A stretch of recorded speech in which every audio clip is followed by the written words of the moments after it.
Presenting the classics of Sam P. Chaladurai. Sam P. Chaladurai அவர்களின் போதனை களஞ்சியத்திலிருந்து.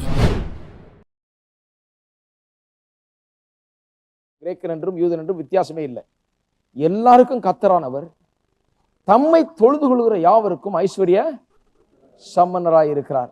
ஆதலால் கர்த்தருடைய நாமத்தை தொழுது கொள்கிற எவனும் ரட்சிக்கப்படுவான். இங்க இருக்கு. ஆங்கிலத்தில் எப்படி வருது? All those that call upon his name shall be saved. தொழுது கொள்ளுதுன்னா ஆராதிக்கிறது மாதிரி வந்துடுது. இங்க ஆக்சுவலா எதை பற்றி சொல்லி இருக்குது? அறிக்கையை பற்றி தான்.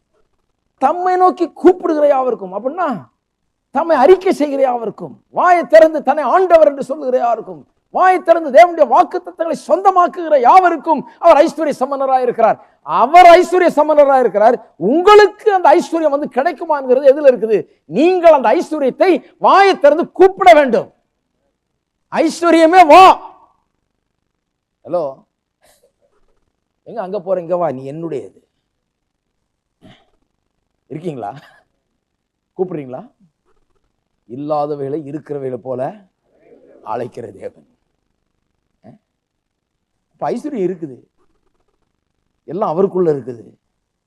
அவர்த்துல குறைவே கிடையாது.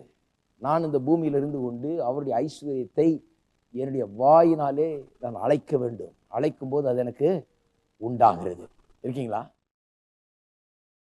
பாருங்க, கன்ஃபெஷனை பற்றி நல்லா புரிந்து வைத்துக் கொள்ள வேண்டும். அதுதான் வேதத்துல பலவிதமான கன்ஃபெஷனை பற்றி வாசிக்கிறோம் புதிய ஏற்பாட்டில். குறிப்பாக ஒன்று, யூதர்கள் தங்களுடைய பாவத்தை அறிக்கை செய்தார்கள்.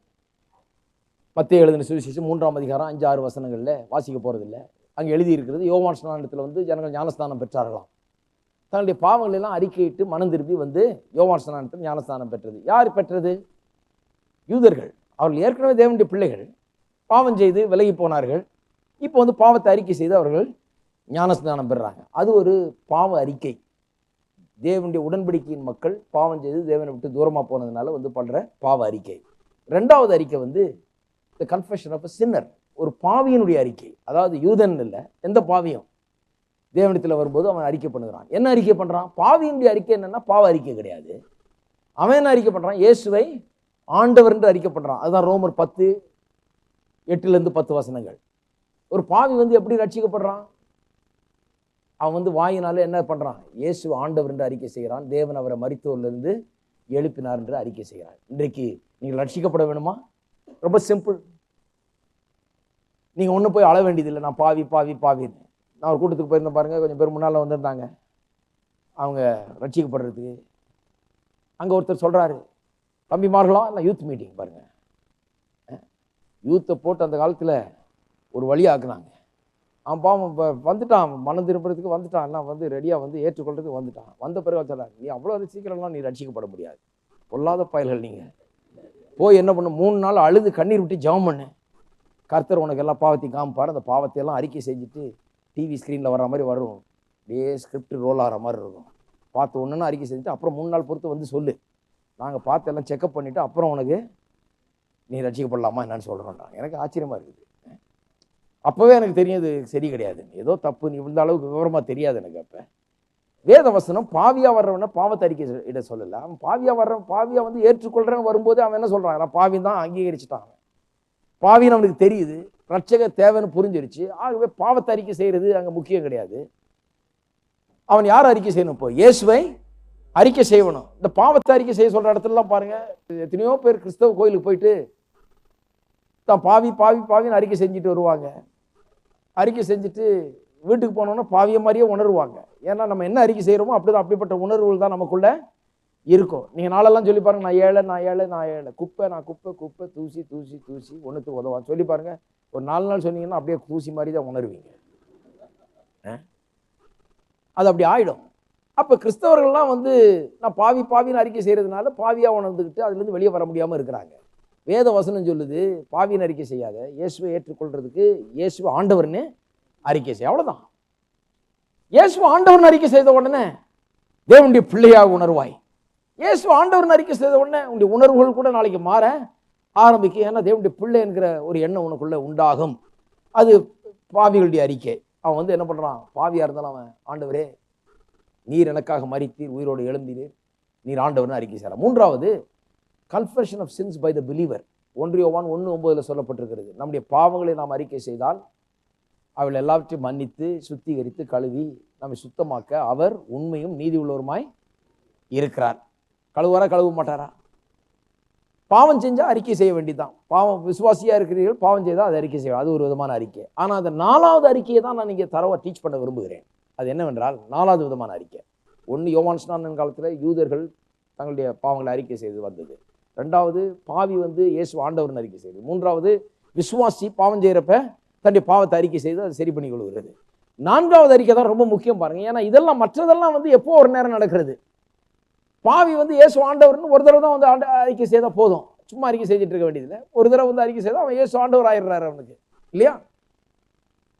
மனம் திரும்புகிறவர்கள் ஒரு தடவை அறிக்கை செய்தால் போதும். இப்போ 4வது அறிக்கைன்னா நம்முடைய விசுவாச அறிக்கை, விசுவாசத்தை அறிக்கை செய்வது. அது எப்பவும் செய்கிறது. இந்த விசுவாசத்தை அறிக்கை செய்வது என்பது நாளுக்கு நாள் நம்ம ஒவ்வொரு நாளும் செய்து கொண்டே வருவதுதான் இந்த விசுவாச அறிக்கையாக இருக்கிறது. நாம் விசுவாசிக்கிற காரியங்களை அறிக்கை செய்வது, அது மாதிரி காரியங்களை தான் நான் வாசிக்கிறோம். நான் சில காரியங்களை தெளிவாக எடுத்து சொல்ல போகிறேன். ஒரே ஒரு காரியத்தை சொல்லிடுறேன். நீங்கள் மார்க் எழுதின சுவிசேஷம் 11ஆம் அதிகாரம். நீங்கள் நினைக்கிறீங்க அதெல்லாம் படிச்சாச்சுங்க. இல்லை, இன்னும் கொஞ்சம் படிப்போம். மார்க் 11 பாருங்கள். மார்க் 11:22. இயேசு அவர்களை நோக்கி, தேவனிடத்தில் விசுவாசம் உள்ளவர்களாய் இருங்கள். விசுவாச வாழ்க்கைனா எப்படின்னு போதிக்கிறார்.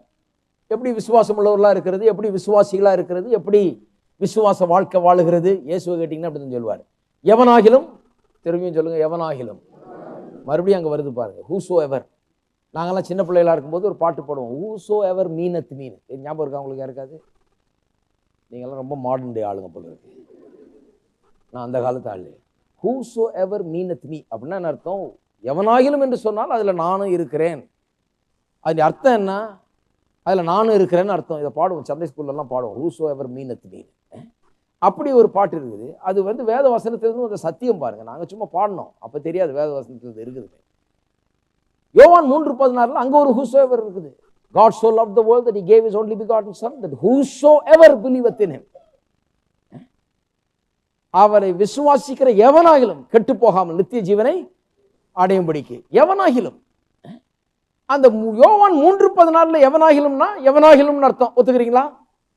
எங்கேயாவது ஆப்பிரிக்கா கடைமுனையில் இருக்கிற ஒரு ஆளை கூட அது குறிக்குது. எவனாகிலும் சொன்னா எவனாகிலும். இங்க இருக்கிற ஒரு கடைசி மனுஷனை கூட குறிக்கிறது. உலகத்துல எல்லா கண்டங்களிலும் முடுக்குகளில் காடுகளில் கிடக்கிற ஒவ்வொரு மனுஷனையும் அதை குறிக்கிறது. யாரா இருந்தாலும் எவனாகிலும், எவனாகிலும் அவன் கெட்டு போகக்கூடாது, அவன் நித்திய ஜீவனை பெற வேண்டும். அப்ப அங்க ஹூசோவர் அப்படி சொல்லுது. நான் சொல்லுகிறேன், மார்க் 11:23 இருக்கிற அந்த ஹூசோவர் எவனாகிலுமும் எல்லாரையும் குறிக்கிறது. ஒவ்வொரு கடைசி மனுஷனும் குறிக்கிறது. யோவான் 3:16 ஹூசோவர் எல்லாரையும் குறிக்குதுன்னா, அப்ப மார்க் 11:23 ஹூசோவர் எவனாகிலும் சொன்னால் எல்லாரையும் குறிக்கிறது. எல்லாரும் சொல்லுங்க, அது என்னை குறிக்கிறது.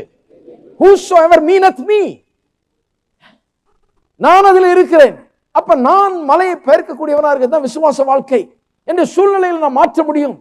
மலை போன்ற பிரச்சனைகளை நான் ஒன்றுமில்லாமல் ஆக்க முடியும், தவிடுபடி ஆக்க முடியும். நான் அதெல்லாம் மீறி முன்னுக்கு வர முடியும். எவனாகிலும் என்று சொல்லி இருக்குது. அப்ப அவர் மட்டும் இல்லை, இவர் மட்டும் இல்லை, பெரிய வரம் பெற்ற தேவதாசர்கள் மட்டும் இல்லை, எவனாகிலும் என்று சொல்லி இருக்கிறபடினாலே அது எனக்கும் சாத்தியமாய் இருக்கிறது.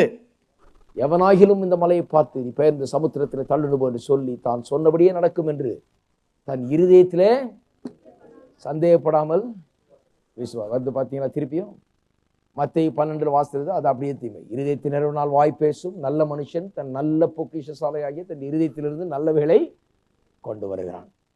நல்லவைகள் என்ன? பிரச்சனை இருக்கா, மலை போல பிரச்சனை இருக்கா, அதை தகர்த்து எரிய வேணும். அது ஒரு நல்ல காரியம். நோய் என்கிற பிரச்சனையை தகர்க்க வேண்டும், வறுமை என்கிற பிரச்சனையை தகர்க்க வேண்டும், இல்லாமல் என்கிற பிரச்சனையை தகர்க்க வேண்டும், குடும்ப பிரச்சனைகளை தகர்க்க வேண்டும், எல்லா மலைகளையும் தகர்க்க வேண்டும். எப்படி தகர்க்கிறது? எவனாகிலும் இந்த மலையை பார்த்து நீ பெயர்ந்து சமுத்திரத்தில் தள்ளுண்டு போன்னு சொல்லி சொன்னபடியே நடக்கும் என்று தன் இருதயத்தில் சந்தேகப்படாமல் விசுவாசித்தால் அவன் சொன்னபடியே ஆகும் என்று மெய்யாகவே உங்களுக்கு சொல்லுகிறேன். நிறைய பேர் சொல்றாங்க, நான் விசுவாசிக்க ட்ரை பண்ணிட்டு இருக்கிறேங்க, ரொம்ப நாளா ரொம்ப ஆழமா விசுவாசிக்கணும் ட்ரை பண்ண. விசுவாசிக்க ட்ரை பண்ண வேணாம், சொல்ல ஆரம்பிங்க, விசுவாசிக்க ஆரம்பிச்சிருவீங்க. வாயை திறந்து பேச ஆரம்பிங்க விசுவாசத்தை. அப்ப விசுவாசம் தானா வரும். ரொம்ப ட்ரை பண்ண வேணாம். எப்படி ட்ரை பண்ணுவீங்க? பல்ல கடிச்சிட்டு போட்டு இது பண்ணிருக்கீங்களா? அதான் ட்ரை எல்லாம் பண்ண வேணாம், ட்ரை பண்ண வேணாம். வாயை திறந்து சொல்ல ஆரம்பியுங்கள். விசுவாசிக்கணுமா? கஷ்டமே கிடையாது. வாயை திறந்து சொல்ல ஆரம்பியுங்கள். என்னத்தை விசுவாசிக்கணும்? இந்த மலை என் வாழ்க்கையில் இருக்க இந்த மலை நீங்க வேணும் என்று நான் விசுவாசிக்க வேணும். ரொம்ப ட்ரை பண்ணிட்டு இருக்கேன் பிரதர். விசுவாசிக்க வேணாம். மலையே நீ பெயர்ந்து சமுத்திரத்தில் தள்ளுண்டு போ. பிரச்சனையே, நோயே, வறுமையே, இல்லாமையே, வேலை இல்லாமையே, குடும்ப பிரச்சனையே, சண்டையே, சச்சரவே இனி இல்லாமற் போ, சமுத்திரத்தில் தள்ளுண்டு போ என்று வாயை திறந்து நீங்க சொல்ல ஆரம்பிக்கும் போது விசுவாசம் அங்க வேலை செய்ய ஆரம்பிக்கிறது. நிறைய பேர் அவங்க பிரச்சனையே சொல்லிட்டு இருக்கிறாங்க. அதனால பிரச்சனை இன்னும் மலை போல உருவாகிக்கொண்டே இருக்கிறது. பாருங்க, சொல்றதை பற்றி ரொம்ப அதிகமாக சொல்லியிருக்கீங்க. விசுவாசிக்கிறத பற்றி ஒரு தடவை தான் சொல்லியிருக்கு, சொல்றதை பற்றி 3 தடவை சொல்லியிருக்கு. மலையை பார்த்து சமுத்திரத்தை தள்ளுண்டு போன்று சொல்லி நான் சொன்னபடியே ஆகும் என்று தன் இருதயத்தில் சந்தேகப்படாமல் விசுவாசித்தால். ஒரு தடவை தான் விசுவாசிக்கிறத பற்றி. தான் சொன்னபடியே, மறுபடியும் பாருங்க சொன்னபடியேன்னு வருது. அப்போ சொல்றதை பற்றி 3 தடவை, விசுவாசிக்கிறத பற்றி ஒரு தடவை தான் அங்கே வருது. அந்த அர்த்தம் என்ன? அந்த அர்த்தம் என்னன்னா, நீங்க வாயை திறந்து பேசும்போது தான் உங்களுக்கு விசுவாசம் உண்டாகிறது. நான் பேசும்போது உங்களுக்கு விசுவாசம் உண்டாகிறது இல்லை, நீங்க பேசும்போது. நீங்க வந்தீங்க, ரொம்ப சந்தோஷம், சர்ச்சைக்கு வந்திருக்கீங்க, வசனத்தை கேட்குறீங்க, கேளுங்க. ஆனா நீங்க அதை எடுத்துட்டு போய் என்ன பண்ண போறீங்க? நீங்க அதை வாயில வைத்து சொல்லும் போது தான் உங்களுக்கு விசுவாசம் உண்டாகும். நீங்க இங்க கேட்டதுனால விசுவாசம் உண்டாகிறது இல்லை. அந்த கேட்கிற வசனத்தை நீங்க வாயில வைத்து நீங்கள் கேட்க வேணும். எப்படின்னு சொல்ற பாருங்க. ஒரு உதாரணம் சொல்ற பாருங்க. இப்போ ஒருத்தர் கஷ்டப்படுறாரு, நான் சொல்றேன், பிரதர் பரவாயில்ல பிரதர், சமாளிச்சிடலாம் பிரதர், எல்லாம் மேலே வந்துடலாம், ஏன் கலவை பண்ணீங்க, அழாதீங்க, எல்லாம் முடியும் அப்படின்னு சொல்றேன். அவரு இல்ல பிரதர், முடியாது பிரதர், நான் எல்லாம் ட்ரை பண்ணி பார்த்துட்டேன் பிரதர். இல்ல பிரதர், முடியும் பிரதர், நல்லா நிமிர்ந்து உட்காருங்க பிரதர், கண்ணை தொடச்சிங்க பிரதர். இல்ல பிரதர், ஒன்றும் முடியாது பிரதர், எவ்வளோ நான் ட்ரை பண்ணி பார்த்துட்டேன் பிரதர், ஒன்றும் நடக்கல பிரதர். நான் கேட்குறேன், யார் சொல்றதா அவர் விசுவாசிக்க போறார்? நான் நடக்கும்னு சொல்றேன் அதை விசுவாசிப்பாரா? அவர் நடக்காதுன்னு சொல்றாரா அதை விசுவாசிப்பாரா? நான் சொல்றேன் அவர் சொல்றது தான் அவர் விசுவாசிப்பாரு. நான் சொல்றேன் நடக்கும் பரவாயில்லங்கிறேன், அவர் கேட்க மாட்டேங்கிறார். இல்லங்க பிரதர், நான் ட்ரை பண்ணி பார்த்தேன் பிரதர், ஒன்றும் நடக்கல பிரதர், இதே தான் திருப்பி திருப்பி சொல்லிட்டு இருக்கிறாரு. அப்ப 2 பேர் சொல்றதுல யார் சொல்றது அவர் விசுவாசிக்க போறாரு? நான் சொல்றேன், நான் எவ்வளவு சொன்னாலும் விசுவாசிக்க போறது இல்லை. நான் மைக் போட்டு, ஆம்பிளிஃபயர் போட்டு, டிவி கேமரா வச்சுட்டு சொல்றேன், அவர் விசுவாசிக்க போறது இல்லை. அவர் வாயில சொல்றதை அவர் விசுவாசிப்பார்.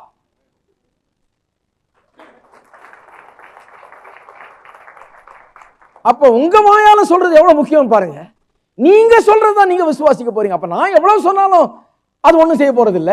நான் சொல்றது சத்தியத்தை உங்களுக்கு விளக்கி சொல்லிட்டு இருக்கிறேன். நீங்க என்ன பண்ண வேணும்? ஆம், நல்லா சொன்னீங்க ஐயா, நிச்சயமா ஆகும், என்னுடைய மலைகள்லாம் ஒன்றுமில்லாமல் போகும். கர்த்தருக்கு ஸ்தோத்திரம், நான் அதை அப்படியே எடுத்துக்கொள்ளுகிறேன். நானே உன் பரிகாரியாகிய கர்த்தர் சொன்னாரே, அதை இப்ப பாடினீங்களே. நான் சொல்றேன், ஆண்டவரே நீரே என் பரிகாரியாகிய கர்த்தர். நீங்க சொன்னீங்கன்னா அது நீங்க விசுவாசிக்க ஆரம்பிப்பீங்க. நான் சொல்ற வரைக்கும் நான் தான் விசுவாசிட்டு இருப்பேன், நீங்க விசுவாசிக்க போறது கிடையாது. எதுக்கு பிரசங்கம் பண்ணிட்டு இருக்கிறேன்? நான் விசுவாசிக்கிறேன், நீங்களும் விசுவாசியுங்கள். கேட்டு என்ன பண்ணுங்க? உங்களுடைய வாயில் அந்த வார்த்தையை வையுங்கள், நீங்கள் பேசுங்கள், நீங்கள் விசுவாசியுங்கள்.